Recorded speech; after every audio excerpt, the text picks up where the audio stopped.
भागलपुर में एक तरफ जहां बाल विवाह पर रोक लगाने के लिए भारत सरकार व बिहार सरकार ने कई योजनाएं बनाई हैं और अरबों रुपये इस पर खर्च हो रहा है, लेकिन इसका नतीजा जमीनी स्तर पर कुछ भी नहीं है। इसका जीता जागता नमूना आपको हर जिले के हर गांव में देखने को मिलेगा। ऐसा ही कुछ मामला भागलपुर में प्रकाश में आया। गौरतलब हो कि लोन चुकाने को बेटी की शादी अधेड़ से कर दी गई। नाबालिग बोली, मुझे पढ़ना है, मुझे इंसाफ दिलाओ वरना मैं अपनी जान दे दूंगी। 16 वर्षीय नाबालिग युवती ने सोशल मीडिया पर एक वीडियो भी वायरल किया, जिसमें साफ तौर पर वह कह रही है कि लोन चुकता करने के लिए पिता ने अपनी 16 वर्षीय बेटी की शादी 50 वर्ष से अधिक उम्र के अधेड़ से कर दी। शादी के बाद पिता उसे पिस्तौल का भय दिखाकर संबंध बनाने के लिए मजबूर करता था। किसी तरह वह घर वालों से चिपटे हुए वहां से भागकर भागलपुर बड़ी बहन के पास पहुंची और मदद करने की गुहार लगाई। वह झारखंड के गोड्डा जिले के रहने वाली है। इस समय वह अपनी बहन के यहाँ रह रही है। वह अपने पति की शिकायत करने के लिए महिला थाना पहुंची थी, लेकिन महिला पुलिस उसकी मदद करने की जगह उसे भी वहां से भगा दिया है। फिर वह इसाकचक थाने गई। वह डीआईजी ऑफिस पहुंची, लेकिन वहां भी इसका आवेदन स्वीकार नहीं हुआ। अंत में वह अपने जीवन लीला समाप्त करने के लिए एक वीडियो सोशल मीडिया पर डाला। वह डर के साए में जी रही है। उसे हर समय इस बात का डर सता रहा है कि उसका पति कभी भी आकर उसे जबरन अपने साथ लेकर चला जाएगा। पीड़िता को कानूनी सुरक्षा देने के बजाय पुलिस मामले में पल्ला झाड़ने में लगी हुई है। दूसरे राज्य का मामला बताकर पीड़िता को महिला थाने से भी भगा दिया गया, जबकि यहाँ की पुलिस झारखंड के स्थानीय पुलिस से संपर्क कर 0 FIR दर्ज कर उसे कार्रवाई के लिए भेज सकती थी। अपनी दीदी के पास, लेकिन वो भी बोली कि हम तेरा सपोर्ट नहीं कर सकते हैं। वो मेरा सपोर्ट नहीं की, तो इसलिए हम अभी पता नहीं कहाँ पे हैं। हमको भी पता नहीं कहाँ पे। पुलिस थाना के पास गए तो वो सब भी मेरा मदद करने से इनकार कर दिया। तो अब मैं सुसाइड करने जा रही हूँ। कोई ऑप्शन मेरे पास नहीं बचा है और इसके जिम्मेदार मेरे घर वाले जितने भी हैं और मेरे ससुराल वाले सब। कुछ पल के लिए मेरी दीदी ने मेरी मदद की थी, लेकिन वो भी अब इनकार कर दी है क्योंकि उनके ससुराल वाले उनको सपोर्ट नहीं कर रहे हैं वो चीज़ में। तो मैं अभी अपने होश और हवास में बोल रही हूँ कि मैं सुसाइड करने जा रही हूँ और हो सके मेरे मौत के बाद मेरे ससुराल वाले और मेरे घर वाले को सजा दिया जाए। हम नाबालिग हैं और मेरा जोर जबरदस्ती शादी किया गया है और शादी होने के बाद भी गाली गलौज मारपीट होता था रोज दिन। कौन मारपीट करता था? मेरा हस्बैंड और उसकी बहन सब भी।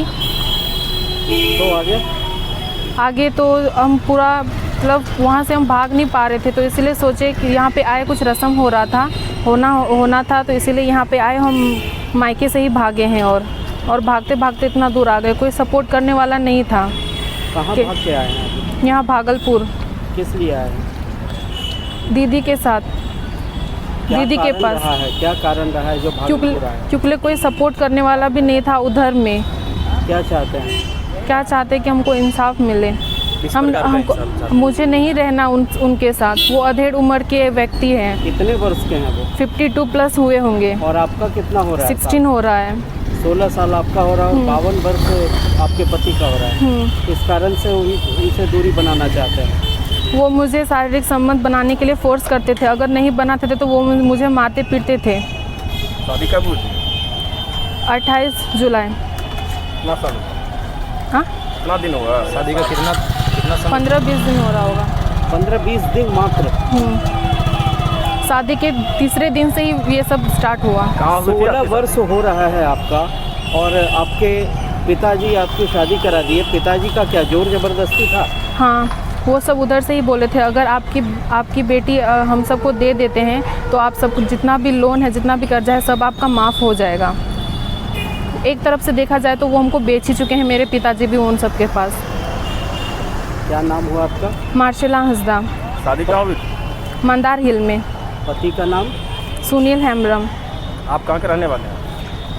मेरा ससुराल है हरिपुर दुमका और मेरा मायके है ताड़िया पथरगामा गोड्डा। अभी आप अब क्या करेंगे आगे? कहाँ जाएंगे? वो तो मुझे नहीं पता। बस मुझे पुलिस से कुछ मदद मिल जाए, मैं उनके लिए ही आई हूँ। क्या चाहती हैं पुलिस से? कैसा मदद चाहती हैं? उनके पास मुझे वापस जाना ही नहीं है। अपने घर जाना है वापस? हाँ, घर भी नहीं जाना, वहाँ पे भी कोई सपोर्ट करने वाला नहीं है। तो क्या करेंगे आप आगे? थोड़ा सा भरोसा है मुझे अपने छोटे भाई पे। तो भाई के साथ रहना पसंद नहीं है, लेकिन थोड़ा सा है बस, शायद। बोर्ड एग्ज़ाम इसी बार दिए हैं आप? हाँ, बोर्ड एग्ज़ाम इसी बार दिए हैं। और किस मेरे स्कूल से दिए हैं? संत थॉमस स्कूल गोविंदपुर। और मेरा एडमिशन भी हुआ था DAV स्कूल में 11th के लिए, लेकिन वहाँ से भी मेरा नाम कटवा दिया गया।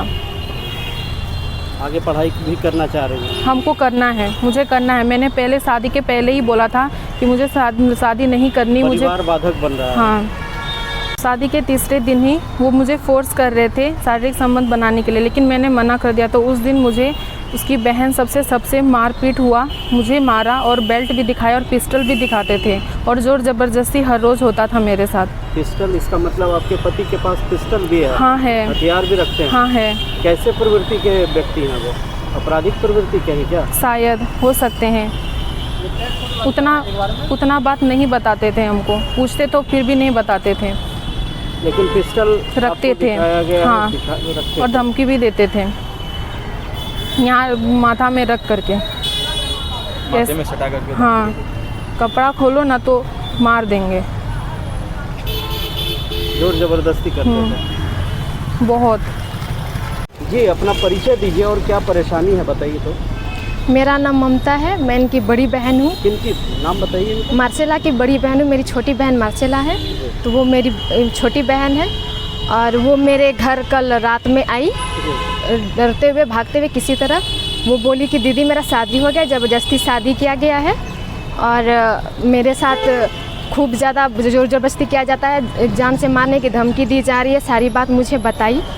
तो ये साल हो रहा है इसका? इनका 16 साल हो रहा है और इनके हस्बैंड जो हैं जिनसे शादी हुई है उनका 50+ कुछ हो रहा है। तो जहाँ तक हमको ये जानकारी दी, तो अब ये बोल रही है कि आप हमको मदद कीजिए, नहीं तो मैं सुसाइड कर लूँगी। इसीलिए हमको मदद करना पड़ा और आज मैं इसकी मदद कर रही हूँ। बोल रही आगे मैं पढ़ना चाहती हूँ और आप मेरी कुछ मदद कर दीजिए। पढ़ाई भी बंद करा दिया? हाँ, पढ़ाई एडमिशन इसका हुआ था, जहाँ तक ये बताई उस वहाँ से उसका नाम कटवा दिया गया। पति पढ़ने नहीं देना चाह रहे हैं? पति पढ़ने नहीं दिया जा रहा है और वो बोल रहा है कि नहीं अब मत पढ़ो। और पापा शादी से पहले इसको इमोशनल ब्लैकमेल किए कि अगर तुम शादी नहीं करोगी तो हम सुसाइड कर लेंगे, फांसी लगा लेंगे, मर जाएंगे या फिर घर से भाग जाएंगे, ये सब बोलते थे। अभी जो इतना प्रक्रिया चल रहा है, शादी करने के बाद पढ़ाई नहीं करने देने वाली बात, कहीं इससे भी तो कहीं प्रेरित होकर ऐसा नहीं किया जा रहा है कि इसे नहीं पढ़ने दिया जाएगा, कुछ ऑफिसर ना बन जाए? अब ये वो लोगों की क्या सोच है ये मैं नहीं बता सकती, लेकिन ये तो कह रही है कि मैं पढ़ना चाह रही हूँ, लेकिन वो लोग मुझे पढ़ने नहीं दे रहे हैं। एज फैक्टर भी बड़ा फैक्टर। हाँ, बहुत ज़्यादा। और नाबालिग भी है, अभी तो इसकी शादी की उम्र भी नहीं है और ये पढ़ना चाहती है, पढ़ने भी नहीं दिया गया। और बोलती है कि ससुराल में इसको बंद करके रखा जाता है कैदी की तरह, बस 2 टाइम खाना मिलता है और कोई आज़ादी नहीं है। और इसके साथ अभी क्या करेंगे आप? अब मैं इसको यहाँ सौंप दूँगी महिला थाना में, इसके बाद यहाँ से कुछ किया जाए इसकी मदद। जान से मारने की पिस्टल हथियारों का? हाँ। क्या है बताइए। पिस्टल दिखाया जाता था इसको कि मतलब तुम मेरे जो हम चाहते हैं वो तुम करो, नहीं तो तुमको जान से मार देंगे। आपराधिक तत्व के व्यक्ति हैं इनके पति क्या? हाँ, थोड़ा सा सुनने में आया है ऐसा, और ये भी बताई है। नाम क्या आपका? मेरा ममता।